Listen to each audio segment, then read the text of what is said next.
My fiance and I postponed our wedding in 1988. We were getting stressed and needed a vacation. We lived on the Big Island in Hawaii, so naturally, we went to the mainland. We did not have much money, so we rented a car, bought a tent, and decided to try to visit and camp in as many state and national parks in the western U.S. as we could. We were driving in the middle of nowhere, on our way to Yellowstone. It was a desert-like area we were driving through, and it was the end of September and very hot.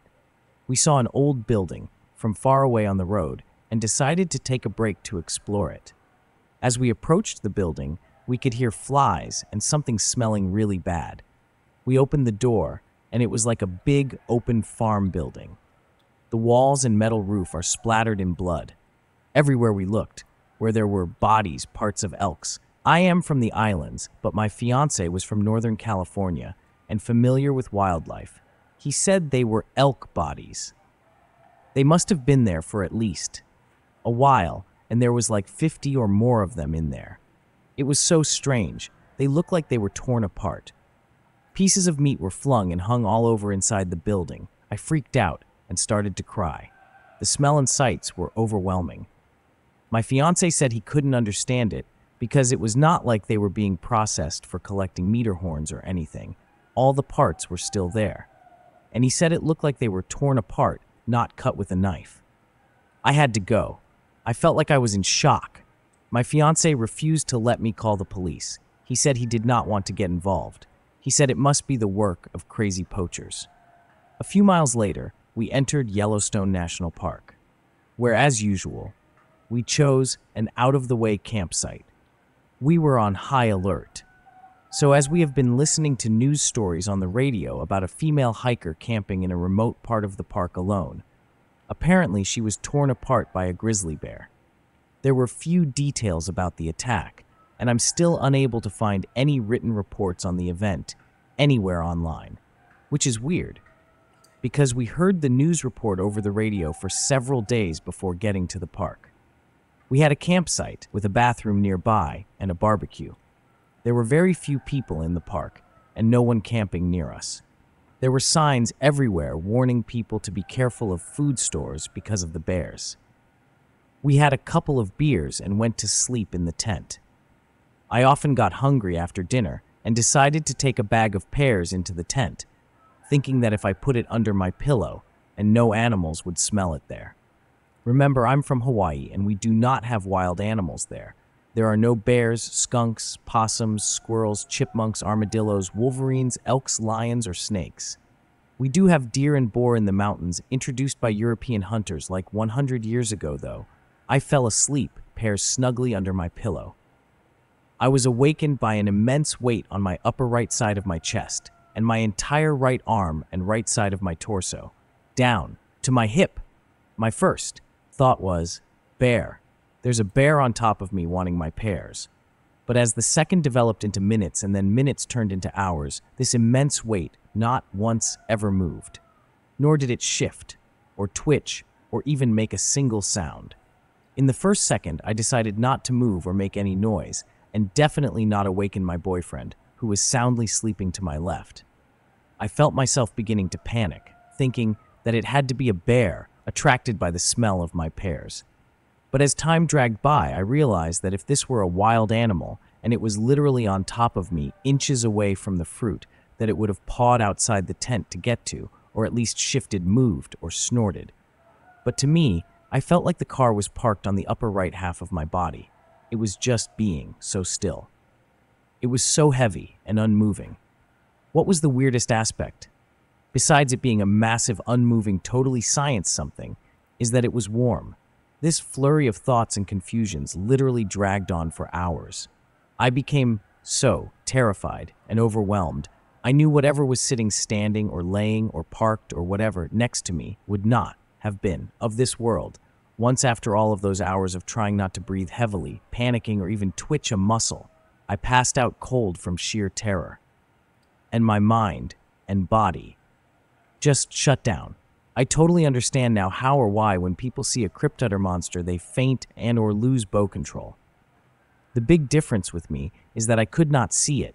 I could only feel it, and thinking it was a grizzly bear that could use its razor-like teeth and claws to easily get into that tent. It made it so much more confusing.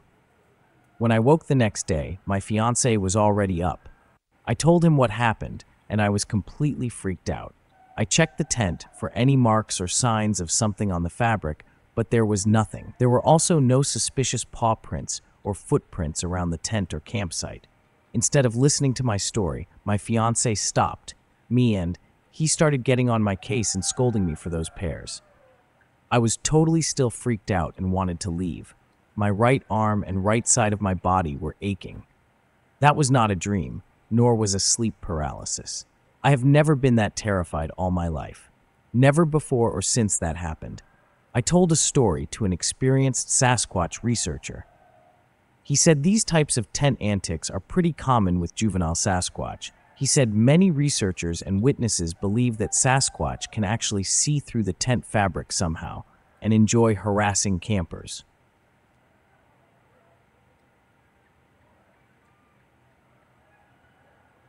I live in the suburbs of Budapest, Hungary, in a small town about 15 minutes from the city. They called it town, but really is just an overgrown village.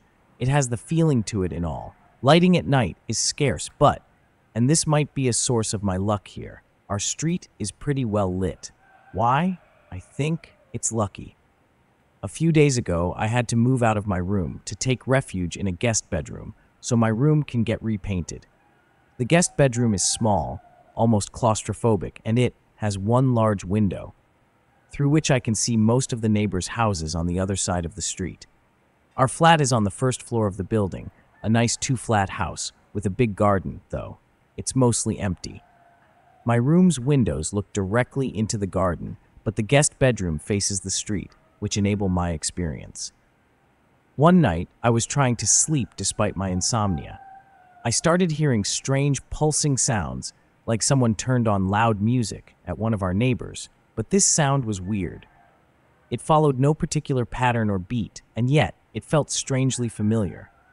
It wasn't until I realized that it was getting louder and moving closer that it was the noise of something big walking down the street on two legs. Out of curiosity, I was already at my window, bathing in the lamplight coming from outside, when I spotted it. The creature was vaguely humanoid with smooth, gray skin, a head, devoid of any facial features or any hair, and 4 arms.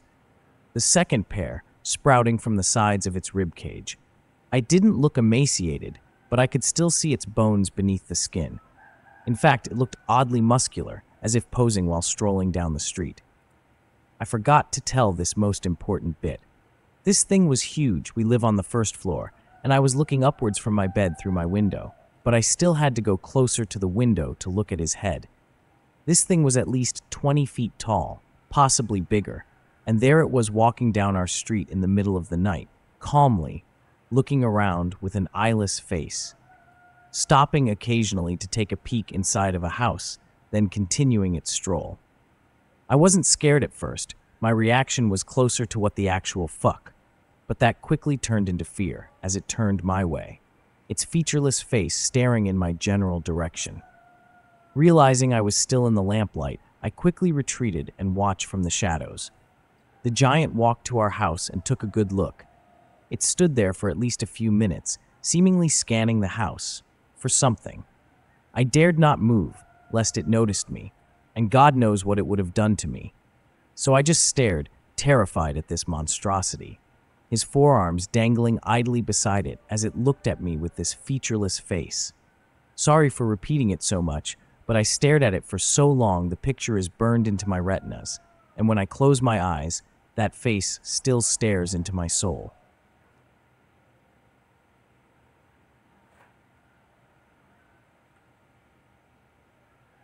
My name is Paul. I live in Regina, Saskatchewan, Canada. I never experienced anything strange until recent years. For more backstory, I just turned 20. I'm a male, standing about 6'8" and weighing in at 260 pounds. So I'm a fairly big guy, and nothing scares me really. What does scare me, though, are stories of skinwalkers in the Dogman.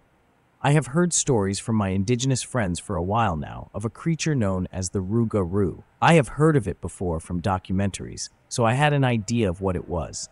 I never doubted their stories. One time, I remember that I was stalking one of my friends' homes on their reservation. She was down the block from her house when she saw it, but I don't remember the details that well. She told me a long time ago, if you guys want, I'll have her write it down and I'll submit it to the channel. But my story begins about 3 years ago. So, when I was about 16, around the end of summer, I was at a friend's house. We were just hanging out and playing video games. We stayed up until about 1 or 2 in the morning, but I had to get home because I had to do things the next day.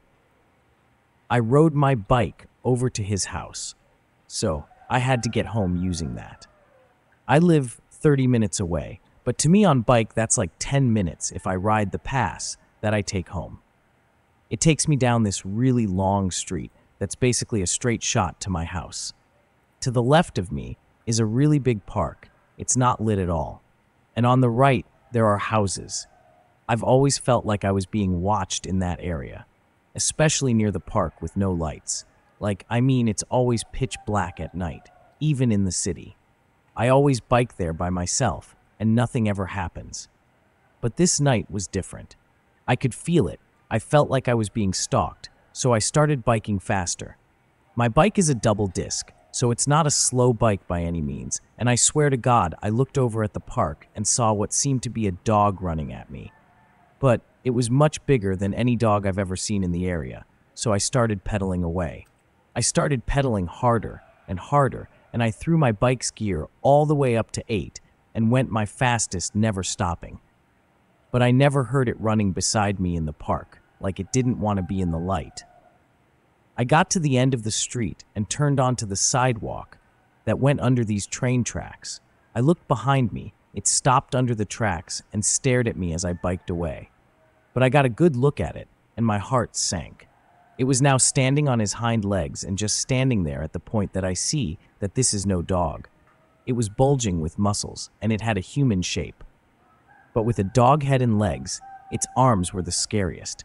They were long and had dagger-like claws. Its breathing was ragged from running along beside me for so long. The look it gave me was pure vile. It was a mix of hatred and hunger, like it hated my existence. Its fur was darkish yellow, maybe light brown. It looked like how dead grass looks, all withered and dying. I got home in about 2 minutes after that. I was cutting cars off and running lights on my bike. I never biked by there at night again. I'm too scared. I now know what is out there. I live in the prairie, and it camouflaged itself perfectly in the tall prairie grass. I never told anybody this. I'm mostly afraid because no one would believe me. But I think it was a dog man, or maybe the Rougarou that my friends told me about. But after researching that, I found out that people's pets were disappearing from the area. At the same time that I saw what I think was this dog man.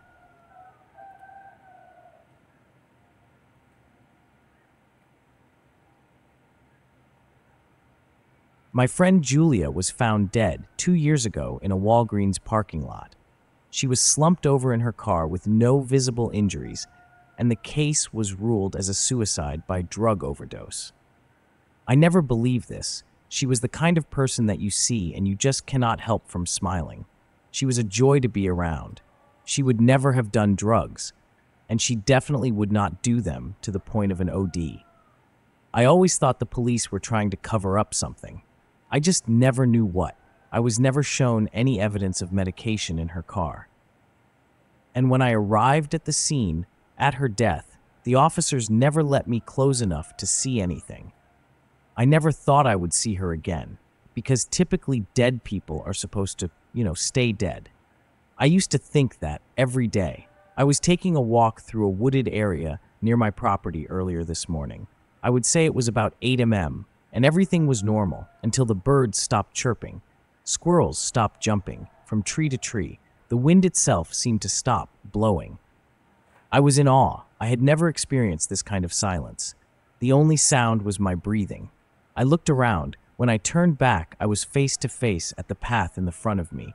I saw a fox in the trail. It looked at me and tilted its head. I blinked and the fox was gone, or it transformed or something. Julia was standing about 15 meters down, the trail from me now, and I was just mind blown. She was staring at me and smiled. She was in the same clothes as she was when I last saw her alive, a white blouse and blue jeans. This could not have been anyone else but her. The brunette hair, the facial features, it was her. I yelled at her name in disbelief, and she waved. I ran towards her, but she ran through the bush and out of sight. I went through the bush, and it felt like miles after I was following her, through thorns still calling for her. I nearly fell when I reached a steep cliff that was about 30 meters into the small valley. I saw nothing but the sounds of the forest, and they came back to life. I just stood there on the edge of the cliff, trying not to fall off. I still have no idea what happened. Is Julia trying to tell me something? Does she need help? Was Julia the fox? I do live near some Navajo reservations, and some people have suggested that it might be a skinwalker trying to lure me to coming off that cliff. Please, if anyone has any answers to this, I would love to know if you think this is a skinwalker or some ghost or spirit.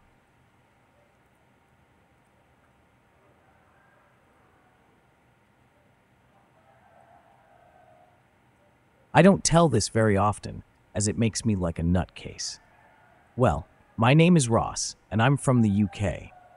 Years ago, I used to work in a Blockbuster video store, so that gives you an approximate date as they don't exist anymore. Well, it was a Wednesday morning. I know that because deliveries were always on Wednesdays, and there had been a massive delivery. The store wasn't large, so the whole place looked like a child's giant box fort. It was only me and another girl in the store. Let's call her Claire, as I don't think she'd like me using her real name. She went out back to pack some of the delivery. I was behind the counter unpacking games and getting them processed for rentals. I've been kneeling down for about a half hour sorting disc when I looked up to see something on the counter. There was what I can only describe as a goblet. It was about 3 feet high and hard to see or explain. What I mean is, you know when you are laying on the grass on a sunny day and someone comes and stands with the sun behind you to talk to you, and they are in darkness fringed by light? Well, it was like that. For what I could see, it was long, thin, and red, with small wings and tiny pinched nose glasses. It was writing in a little book while it's looking at me. It looked like one of the goblins from Labyrinth, crossed with one of the devils from Jim Henson's The Storyteller. My heart jumped into my throat. I nearly threw up and felt like passing out. My pulse was so high, my head was about to explode. It calmly put his pencil down, and the side of its notebook looked over his glasses at me, winked, and disappeared. Seconds later, Claire came out of the back office. She looked at me and said, "Do you feel right? You look pale and like you've seen a ghost." I muttered. I was fine and made some excuse to go into the back office. There I sat drinking coffee for about an hour till my hands stopped shaking. No one has ever believed me about this. They just look at me like I'm insane and move on. One thing that's always bothered me, though, what was it writing in that book?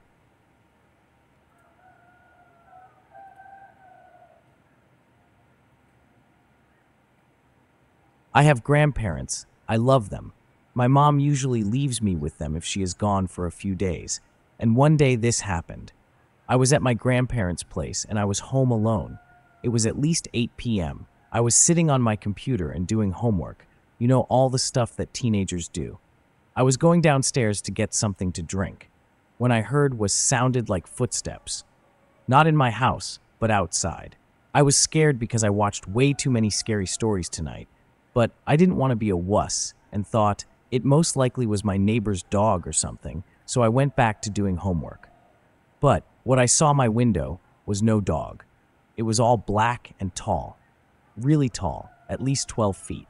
Me, an 11-year-old boy, 36 kilograms and 5 feet, there was no way I could fight it. I stared at it for a minute, but it felt like it was an hour. Then it jumped out of the window, to my backyard. And then I heard my grandfather's voice. Thomas, that's my name in Lithuanian. He gives us the key to the door. We forgot it. I was scared but relieved. My grandparents came back and I was safe. But then I remembered my grandparents locked my door. They did have the key, and it was only 8 p.m., and they weren't supposed to be back until well after 9. I took my GoPro with that stick thing you attach to it and I started filming. I regret the decision with all of my life. Whatever it was, took the camera and started pulling me down. I struggled and yanked the camera back.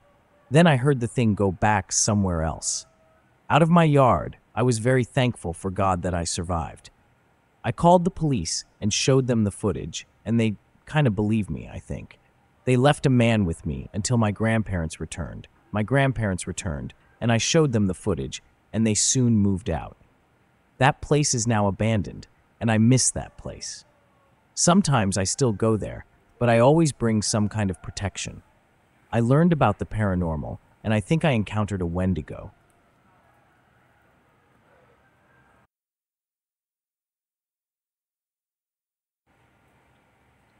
This is central Wisconsin, when my dad was around, not even a teenager yet. Wisconsin was even more rural back then, and the area has since become more city. Anyway, my dad and his friend grew up in the country and always walked the woods trails and swamping land. Not much else to do, but my dad said that him and his friend were walking on a path in one of these spots one day, and this black cat kept following them. Anytime they stopped to look at the cat, the stop would look at them. He said they would try using stones and etc., but the cat just wouldn't get scared. And after a few minutes, they started walking faster, and the cat kept following at a good pace. Apparently, they both got a very bad feeling and said they didn't want to look back anymore. Once they said that and started walking again, they heard this dark, evil laughter and turned around to see a man and a super old-school all-black attire walking away laughing into the bush. So they freaked out, obviously, and ran away. So this part was something my dad told me last year, and I did not know until recently. My grandpa was friends with this older guy who lived around the area, and I guess my dad knew him and would stop by. After this cat thing, my dad came by one time and started telling the story. Apparently freaked the guy out real bad. He said he had been outside doing whatever, and all of a sudden, this pure black dog comes by and starts staring him down. Then growling, and the guy had a super uneasy feeling and started backing up to his door. Apparently, the moment he turned his back and rushed and slammed the door, the dog had changed and lunged towards the door, barking and crazy for a second before it went away. The guy said that he heard this evil laughter and looked out the window to see the same guy my dad saw, all black, old-school clothes from the 1800s, walking away laughing and disappeared. My dad swears to this day he didn't make it up and does not tell anyone.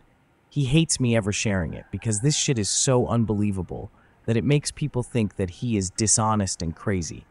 I have no idea what it really was, but I can definitely say that it was some creepy shit.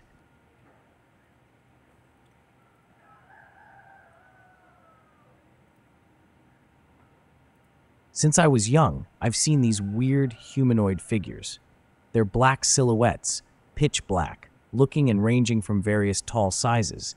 Sometimes I can see them, but I can sense their location, and I get a fuzzy visual in my mind of how they look. For some reason, I've had one follow me for most of my life, but this particular one doesn't seem to like showing itself physically to me. I only get the sensation it's around, or get small glimpses of it out of the corner of my eyes. I'm not sure why it's following me, but all these weird things started happening when I moved to the Bakersfield for a couple of years when I was a child. At first, I thought the places I lived were haunted. I don't think every house I've ever moved could be haunted, though. So I concluded that maybe I'm being haunted. It doesn't matter where I moved, this thing follows me. I can be in the middle of a conversation, and I'll get that feeling that it's behind me watching me. I can sense this tall figure looming behind me when I walk from my home to school or go to the mall with friends. Sometimes it'll leave for long periods of times, but eventually it returns. I don't feel threatened by it, but I don't feel comfortable around it either. I get the feeling it's waiting for something, and that makes me uncomfortable. I also don't get the feeling that it's human, or maybe it never was human. I've told my family about it and they don't really believe me. The only one that does is my cousin, who came to stay with me at my house for a little while. Really weird stuff happened when they came, and it continued to intensify until she left. I asked her about it. She told me she had noticed too, and it was weird because nothing like that had happened before her place. Now, I rarely see the silhouette creatures, but I still sometimes feel them around. I've hopefully gone away forever, but I'm still scared that they'll come back. Does anyone have anything similar happen? Could this be some sort of haunting, or is it some sort of cryptic creature? And I'm not sure why this is happening.